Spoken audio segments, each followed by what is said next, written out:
Thanks for joining us for CBN News Today. I'm Charlene Aaron. And I'm Ephraim Graham. Russian President Vladimir Putin is lashing out against criticism in the wake of the downing of the Malaysian airliner over eastern Ukraine. New evidence puts the blame on Russian-backed separatists in Ukraine. Those rebels are also blocking recovery efforts and taking crucial evidence, including the plane's black boxes. Dale Hurd has this story. 4 days after the tragedy, the crash site and all the evidence still remain unexamined. Around 250 bodies have been recovered, most moved to these refrigerated rail cars after lying out in the sun for days. World outrage is growing. I want to arrange their funeral. I can't. I don't know where they are. I want my children back. Russian President Vladimir Putin is on the defensive, accusing others of exploiting the crash for so-called mercenary objectives.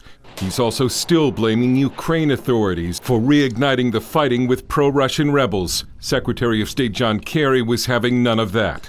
Russia has armed the separatists. Russia has supported the separatists. Russia has trained the separatists. Russia continues to refuse to call publicly for the separatists to engage in behavior that would lend itself to a resolution of this issue. The U.S. says it tracked a missile from rebel territory hitting the plane.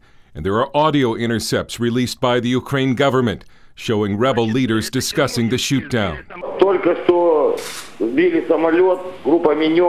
The U.S. also saw a Russian convoy carrying military equipment entering Ukraine last week, and 3 anti-aircraft missile systems brought in before the shootdown were then quickly rushed back across the border into Russia after the incident.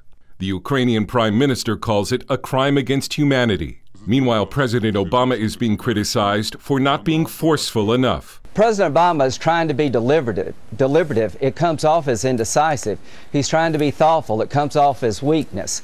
The Europeans are never going to lead on this issue. It is indispensable that America lead. Dale Hurd, CBN News.